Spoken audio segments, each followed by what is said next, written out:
इन सुविधाओं की राह जोत रहा है। मुझे कहने में कोई अतिशयोक्ति नहीं होगी कि ये सुविधाएं देने के अंदर ये सरकार पूरी तरह विफल रही है, जिसका खामियाजा उन्हें आने वाले समय में जो 2023 के समय में चुनाव होंगे उसमें भुगतना होगा। माननीय सभापति महोदय, राज्य सरकार सबसे ज़्यादा गरीब किसान की बात करती है, गांव में रहने वाले लोगों की बात करती है, और जब बजट का समय आता है तो उन्हीं को ध्यान में रखकर वो बजट भी अपना उस हिसाब से तैयार करती है। और इस अभिभाषण में भी उन्होंने समृद्ध किसान और खुशहाल किसान की बात कही है। पर आज बात करूं मेरे विधानसभा क्षेत्र मुंडावर की, तो वहाँ पर ना समय पर बिजली मिल रही है, ना समय पर पानी मिल रहा है, और ना समय पर डीएपी मिल रही है। अगर डीएपी मिल भी रही है तो वो अधिक रेट में, और उसके साथ किसान को कुछ ना कुछ और खरीदना भी पड़ता है। तो जो हालात प्रदेश में और गाँव में इस सरकार की वजह से बने हुए हैं, तो मेरा मानना यह है कि ये वाक्य जो उन्होंने इस अभिभाषण के अंदर लिखा कि समृद्ध किसान और खुशहाल किसान, ये बिल्कुल गलत साबित होता दिख रहा है। माननीय सभापति महोदय, सरकार बात करती है पूरे राज्य के अंदर 6 घंटे 3 फेज और 18 घंटे सिंगल फेज बिजली देने की, पर आज बात करूं मेरे विधानसभा क्षेत्र मुंडावर की, तो कई गांवों के अंदर तो 24-24 घंटे बिजली भी नहीं आती है। कई लोगों ने मेरे से पहले भी कहा कि जब रात के समय, शाम के समय गाँव का व्यक्ति भोजन करने बैठता है तो सरकार को पता नहीं कहाँ से पता चलता है, उसी समय वहाँ की बिजली काट दी जाती है। गांव का व्यक्ति इतना अधिक इस कटौती से इतना अधिक परेशान है कि उसको हर आधे घंटे के अंदर अपने खेत की तरफ भागना पड़ता है, क्योंकि 6 घंटे की बात ये करते हैं, पर 3 फेज की बिजली जो मुश्किल से 3 से 4 घंटे आती है, और वो भी कट कर आती है। तो जैसे वो कटती है, बेचारे को वापस रात के समय में, दिन के समय में वापस अपने खेत में भागना पड़ता है और दोबारा पुनः अपनी मोटर चालू करनी पड़ती है। तो आपके माध्यम से सरकार से मांग करना चाहूँगा कि आप चाहे 3 से 4 घंटे की बिजली दें, और उसको एक साथ एक समय पर वो 3 से 4 घंटे की पूर्ति करी जाए, काट कर पूर्ति नहीं करी जाए।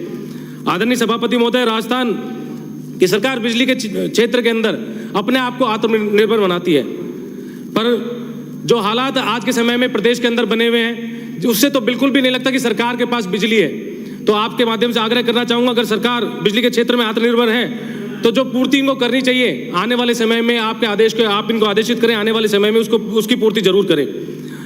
माननीय सभापति महोदय, ये तो रही बिजली की बात, और तो और जले हुए ट्रांसफार्मर्स 72 घंटे में सरकार बदलने की बात करती है। मेरे यहाँ तो कुछ किसान ऐसे हैं जिनके 72 दिन हो गए ट्रांसफार्मर पर। आज ही मैंने माननीय मंत्री जी से बात की, 72 दिन होने के बाद भी उनके ट्रांसफार्मर, जले हुए ट्रांसफार्मर उनको नहीं दिए जा रहे हैं। अगर इस हालात के अंदर, इस सर्दी के अंदर भी उनको समय पर ट्रांसफार्मर नहीं मिलेगा, एक तरफ तो पाले की मार उनके सरसों पर, गेहूं पर पड़ रही है, ऊपर से बिजली समय पर ना मिलने के कारण, ट्रांसफार्मर समय ना मिलने के कारण पानी की कमी से भी उनकी फसल खराब हो रही है। तो आपके माध्यम से सरकार से मांग करना चाहूँगा कि जो फसल पाले की वजह से खराब हुई, उसका एक बार सर्वे करवाकर और जल्द से जल्द उनको मुआवजा, किसानों को मुआवजा दिया जाए। माननीय सभापति महोदय, एक युवा होने के नाते मैं अगर युवाओं की बात करूं तो सरकार राज्य के अंदर भर्तियां तो जरूर निकालती है, पर पेपर आउट होने की वजह से उसके अनेकों कारण हैं। चूरू से आने वाले माननीय सदस्य मेरे पिताजी के बहुत नजदीकी साथी रहे। माननीय सदस्य ने भी समय समय पर इस बात को यहाँ पर सदन के अंदर रखा। मैं भी आपसे कहना चाहूँगा, पेपर आउट होने की वजह से और भर्तियां कोर्ट में अटकने की वजह से आज का युवा प्रदेश के अंदर दर दर की ठोकरें खाने के लिए लाचार है। तो आपके माध्यम से सरकार से मांग करना चाहूँगा कि समय समय पर जो पेपर आउट हो रहे हैं उनके कोई कड़े नियम बनाकर आप इन हालातों को ठीक करें, और जो भर्तियां कोर्ट के अंदर अटकी हुई हैं आप जल्दी से जल्दी उनको किसी अपने एक अच्छा वकील कर उनको जल्दी धरातल पर लाने का काम करें। माननीय सभापति महोदय, मेरे से पहले बोले वक्ताओं ने कि 75% युवाओं को स्थानीय उद्योगों में रोजगार देने की बात कही। मैं उस क्षेत्र से आता हूं जहां पर राजस्थान के बड़े उद्योग स्थापित हैं। आपके माध्यम से सरकार से मांग करना चाहूँगा, राज्य से लगते हुए राजस्थान से लगते हुए राज्य जैसे कि हरियाणा और गुजरात, जहां के अंदर दोनों ही सरकारों ने वहां के स्थानीय युवाओं के लिए 75% रोजगार का आरक्षण 75% आरक्षण का कानून बनाया हुआ है। तो आपके माध्यम से सरकार से मांग करना चाहूँगा कि कम से कम दोनों पड़ोसी राज्यों को देखते हुए इस कानून को लागू करें, जिससे आने वाले समय में जो गांव में गरीब किसान का बेटा रहता है उसको आने वाले समय में वहां पे नौकरी मिलेगी और अपना परिवार ढंग से चला पाएगा। माननीय सभापति महोदय, सरकार अपनी नीति और नवाचारों के कारण राज्य में सुचारू कानून व्यवस्था की बात करती है। मेरे अलवर जिले के अंदर सरकार ने 2 पुलिस अधीक्षक बैठाए हुए हैं। 2 पुलिस अधीक्षक होने के बाद भी वहां पे कानून व्यवस्था मेरे हिसाब से पूरे राज्य के अंदर सबसे अगर नाजुक हालात के अंदर है तो अलवर के अंदर है। अगर हाल ही की बात करूं तो 5 दिन पहले बासनी में रहने वाले सचिन सेठ के ऊपर कुछ गुंडों ने गोली चलाई, वहां एक पर्ची फेंक कर गए। अगर आने वाले कुछ दिनों के अंदर आपने हमें 10 लाख रुपए नहीं दिए तो आने वाले दिनों में आपको इसका अंजाम भुगतना पड़ेगा। मैं भी उस व्यथा से निकला हूं, पर मेरे को तो सरकार ने सुरक्षा मुहैया कराई, पर हर एक व्यक्ति तक सरकार सुरक्षा क्या तो मुहैया पर कराए, नहीं तो आने वाले समय के अंदर प्रदेश के हालात बहुत अधिक दयनीय हो जाएंगे। तो आपके माध्यम से सरकार से मांग करना चाहूंगा कि उसी के नजदीक हरियाणा बॉर्डर लगता है, तो आपके माध्यम से सरकार से मांग करना चाहूंगा कि बासनी के अंदर एक चौकी बनाई जाए, जिससे आने वाले समय के अंदर अपराध पर किसी अंकुश लगाया जाए। माननीय सभापति महोदय, पैरा नंबर 162 और 23 में सरकार दीर्घकालीन पेयजल व्यवस्था के लिए और पेयजल के दीर्घकालीन समाधान के लिए और पेयजल के कार्यों के लिए बात करती है, जिसके अंदर पूर्व के अंदर मुख्यमंत्री जी ने इसरदा बांध और चंबल के माध्यम से अलवर के लिए पानी की घोषणा की थी। पर मुझे कहते